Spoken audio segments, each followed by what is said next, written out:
Governors don't step in to pardon criminal defendants very often.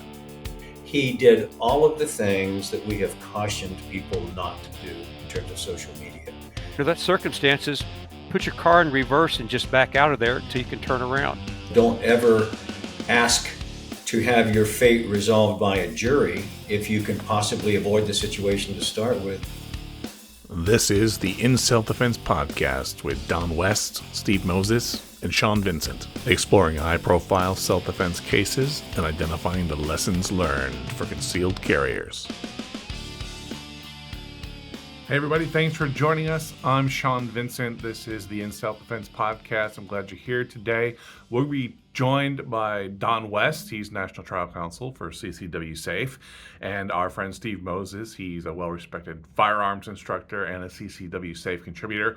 We're talking about the Daniel Perry case in the shooting of Garrett Foster. Not long ago, Governor Abbott of Texas was able to pardon Daniel Perry for his murder conviction for shooting Garrett Foster during a protest back in the summer after George Floyd was killed by police officers.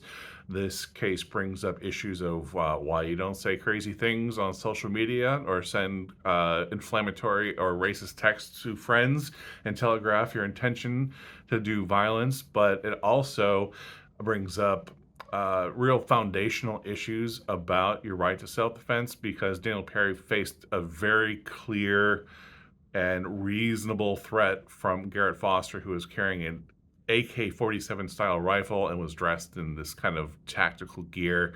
It was a very close call. The jury convicted Perry. The governor ultimately pardoned him. It was a controversial case. We're going to talk about the ins and outs. Here's my conversation with Don West and Steve Moses about the Daniel Perry pardon. I think what's important is that it's an extraordinary result. Governors don't step in to pardon criminal defendants very often. Would you agree with that?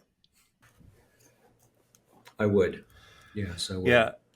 And I think in this case, especially, it illustrates that in self-defense cases, right, we're talking about a fundamental right to self-defense, and a lot of times the Second Amendment right to bear arms. It becomes political, sometimes in a microcosm, sometimes on the national stage. Don, you and I have been involved in cases that have had national attention, and the right for a citizen to carry a firearm and the idea of using deadly force in self-defense to our audience is not controversial, but to some people it's controversial. And we discussed recently the case of the Arizona rancher who fired alleged warning shots. There was one of the migrants that was crossing his property illegally who was found dead, shot in the back, right? And that he was charged with murder, and that jury voted 7-1 for acquittal, which resulted in a hung jury and a mistrial. That's a relatively extraordinary result. Certainly not something that an armed defender wants to bet on when they are looking at their legal chances for their use of force to be considered justified, right? You don't want to bet as an armed defender that the governor of your state is going to intervene after your conviction and let you out of prison where you were convicted of murder, right? It's not a chance you want to take, right? Yeah, that doesn't enter into the decision whether you want to go to trial or not, or take your chances or pull the trigger because you think at the end of the process you've got an ace in the hole. Not very many people truly have those. Yeah. In all your career, you've never been, let's go to trial. I bet we can get the governor to pardon us if we get convicted, right? Right, exactly. Now, but Steve, we talked about this case, the Daniel Perry case is what we're really talking about in from Austin, Texas, right? Yes, sir. And he is during that summer of all those protests after the killing of George Floyd, the police killing of George Floyd. And this particular guy Daniel Perry was moonlighting. He was a sergeant in the Army. He was moonlighting as a rideshare driver, drove into one of these then nightly protests of marchers walking through the city. They ended up surrounding his car. I believe he felt trapped. A guy who was wearing tactical gear and armed with an AK-47 style rifle approached him on his driver's side. He claims that he raised that rifle at him and he fired his 357 and killed the guy. That's in dispute. But the controversy was a lot of folks who believe in the right to self-defense think that if some guy comes up to you in a situation like that where you're trapped and vulnerable in your car and they're wearing tactical gear and carrying a rifle, you show me the video of you going from a safe ready position with an AK-47 style rifle to being able to put a hole through a car door in less than a second. Yes, sir. We've talked about this case before. Perhaps our audience have heard us talk about it before, but he had reason to feel vulnerable and threatened for his life. Daniel Perry did. Oh, absolutely. Again, I'm going to have to say that the protester had the ability and they had the opportunity, to seriously injure or kill Perry or one of his passengers. And in terms of him being able to, at that particular moment, get out of that situation, create distance, drive away, etc., I believe probably he felt like that was very compromised. And if he did that, he may very well endanger other people that at that time were not an active threat towards him. And so, Don, when we discussed this before, we pulled out the old Paul Harvey line, and now for the rest of the story. And so when that shooting first happened, and when the governor of Texas originally, may have had some comments about it, it really looked like a clear-cut case of self-defense. But then we get into trial, and we start wading through all this social media stuff. We find out that Perry had sent out text messages or made posts about he didn't like the so-called Black Lives Matter protests. He was expressing his feeling that he might, if he encounters violence, he's prepared to use force. He had some pretty racist stuff. Most of that got withheld from the jury at trial, but it was part of the sentencing. And when it looks like, as the prosecutors painted it, that he intentionally ran a red light to go drive into a crowd of protesters, and he had already telegraphed intentions that he thought he might end up in a crowd of protesters and was willing to use force. Now this looks like more like a premeditated thing than just a clear-cut case of self-defense. At least that's what the prosecutors tried to argue at trial. Yeah, if not premeditated insofar as actually using the weapon, but premeditated into engaging, being willing to engage, in fact, making comments, about shooting some protesters at some point in time. I don't know that it related specifically to this protest or anything like that, but he did all of the things that we have cautioned people not to do in terms of social media. What was a pretty good case of self-defense based upon the facts surrounding the event itself turned out to be, at least in the jury's view, because they unanimously convicted him and he was sentenced to 25 years in prison, got real bad real quick when the rest of the story came out in terms of the social media. I think what happened essentially is it probably turned the view of the jury on him as a person, made him less credible overall and less likable, and in some ways probably took away some of that presumption of innocence that he had going into it, that he was a guy just in the wrong spot at the wrong time, reacting reasonably to what clearly appeared to him to be a threat. And when they start questioning the reasonableness of all of those things that happen along the way, you pretty soon get to the point that either you don't believe him, or that because he was looking for a fight to start with, his conduct was unreasonable, maybe even provoked, and therefore, guilty. And we drew a comparison to the George Allen Kelly case at the beginning of this conversation. And there's a guy who is separated by 100 yards to his own admission from the threat. He claimed that they had a rifle.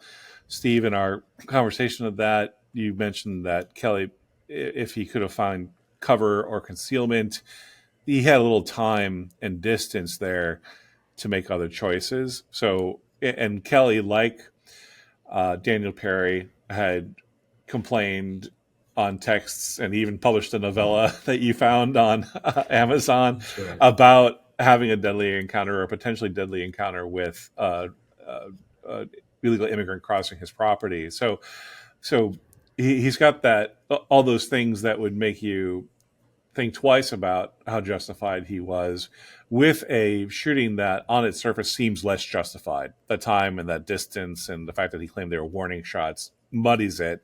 Steve, to your point, Perry, despite all of that social media stuff that made him look bad, from a tactical analysis of the moment, it's a much closer call. I think I can throw it to both of you guys, we've explored so many of these. This was a close call, this case. Would you agree? I see you both shaking your heads. Don, your thought? Yes, I agree as well. And of course, let's not forget that Perry, being a military guy, knows full well what that weapon that the protester had is capable of, and what impressed, if not shocked you, when you saw the reenactment, or at least the capability of shooting that gun through a door and what it can do. Perry would have known he had no chance to do anything if that guy decided to fire. There was no safe place for him if he decided to shoot him. It was going to go right through the door and right through him. And what Don's referring to is, Steve, you had somebody film you firing on a range, an AK-47 style rifle through a car door. You'd placed a cinder block on the other side of it. And in your demonstration, he showed that in less than a second, you could draw that rifle, raise that rifle to firing position, fire a pretty well-placed round, penetrate the door, shattered the cinder block, certainly could have done devastation to a body that was behind that door, as an example of how imminently in peril Daniel Perry could have been if that person meant to kill him. So, yes, sir. I was not able to capture some video, but what we were also able to do is, without anything behind that door, we were able to shoot through that door. It hit the near door. It it exited the other door, and the bullet actually hit the berm. So, I mean, it's that weapon has just tremendous penetrating power, and it's a military weapon, and I know, or I'm firmly convinced, that Perry was very much aware of its capability. So we're always looking for the lesson for concealed carrier. And in this particular case, I think you guys will both agree that in virtually every case that we've explored, maybe there's a couple exceptions, but there's almost always a judgment call that the armed defender made, some decisions they made before facing that life or death moment where it was pull the trigger or potentially be maimed or killed themselves, where they could have done something different that would have avoided that confrontation or that deadly use of force. And if we're looking down at a case that ended up, because of the bad social media and character stuff, mixed with this clear, imminent, deadly threat that he was faced with, a very close call. As armed defenders, if we face prosecution afterwards, we don't want it to be a close call. We don't want it to have to rely on the governor to intervene to overturn our conviction. And so, and in this case, the governor and others spoke favorably about a pardon early on. In fact, the governor made that request the very next day of the board, but the governor actually is without the individual power to grant that pardon. He had to have the review by the parole board, and then had to get the recommendation of the parole board before he had the authority to actually grant the pardon. Right. And that took some period of time. There was a separate investigation. They looked at all sorts of things. It wasn't as if even Governor Abbott, who had long since decided to grant the pardon that he could do it on a whim. He had to wait for the process. People, of course, this case has become so politicized. Immediately, a number of attorneys general around the country are signed a letter to implore the federal government, DOJ, to take a look at the case. And of course, it's, one side against the other side and all this stuff. It became immensely politicized. But to your point, Sean, you never ever want to rely on any factor other than your own good judgment and good training and common sense when it comes to protecting yourself and protecting others. There's nobody out there that can help you more than you can help yourself by making good, sound decisions. I do want, as an aside, to say, and we still don't know for sure what the protesters' intent was. We do know, though, that he had the gun and that it was in a position where he could have used it in the wink of an eye. And the idea of it being raised or pointed at Daniel Perry may very well have been exactly what Daniel Perry perceived. But Steve, I'm interested. At the same time, it could have been really bad gun handling by the protester. He could have been waving it around. He could have been doing something that he himself didn't appreciate how that would affect the person on the other end of it. And that's a recurring theme, isn't it? Yeah, if memory serves me right, there was some video of him, and he had on his tactical gear. It was like an assault vest. It wasn't. I don't think it was plates. But if I recall, But it's menacing looking. I'm sorry. It's menacing looking. If you see someone coming up to you dressed like that, And sends the a other signal. thing, it appeared to me he was holding the gun at the horizontal sideways. So not only in that particular image, as I recall, and again I could be wrong, but I believe this is correct. I mean, when you're walking around, you're muzzling other people anyway. But by the same token, it'd be relatively easy to interpret that any movement he made, even though it might have been unintentional, would have caused another person to believe that they were at risk. Mm-hmm. So, Steve, a question I had for you tactically, like we're talking about decisions that Daniel Perry could have made that would have avoided a whole confrontation in the first place. I think we'll never know whether Perry intentionally drove into that crowd to have a confrontation. Not that he meant for it to be an armed confrontation, but just to have a chance to mess with these protesters. Or as he claims, that he got confused and found himself surrounded by them, right? If we give Perry the full benefit of the doubt, that's really poor situational awareness, isn't it? Well, that, and also sometimes we have to take into consideration that sometimes it's okay to break a law to avoid being perhaps caught up in a dangerous situation. So it seems to me that he had a relatively clear path behind him up to the point that he saw that he was going to perhaps, become in close proximity where, under those circumstances, put your car in reverse and just back out of there until you can turn around. So an illegal U-turn is preferred to homicide, is what you're saying. I think so. I think so. It's kind of like there have been people that have basically refused to leave an area where they had exits because it simply said, employees only. So something dangerous, it could be a big argument that's taking place in there. Just like, perhaps it could go really bad, and people who could take an exit will not do it in some instances because there's a sign there that said, employees only. And so sometimes there's no problem in, okay, I'm going to go ahead and I'm going to fracture this minor law in order to avoid a situation that could become very, very dangerous. That's a great point, Steve, because remember we talked about a case out of Minnesota where the guy, he actually stopped to help a motorist who had had a single car accident. They were high. He didn't know this. And he got out and he pulled in front of them. They ended up rear-ending him while he was parked there, right? And he got out, and these guys were now immediately threatening to hurt him because of this accident that they thought he caused. and he didn't want. He had an opportunity to get in his car and just drive away. He didn't want to do that because he felt it was wrong to leave the scene of an accident. But because he stuck around, he ended up murdering this guy. He didn't murder him because it was a hung jury, but he killed the guy.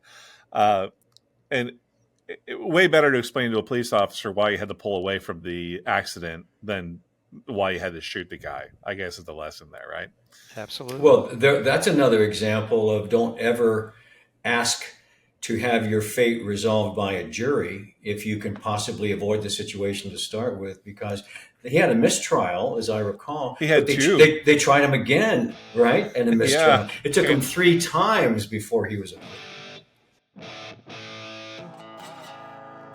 All right, guys, that's the podcast for today. Thanks for tuning in. We're going to be back weekly now for a while with more self-defense cases pulled from the headlines. Until then, everyone, be smart, stay safe, and take care.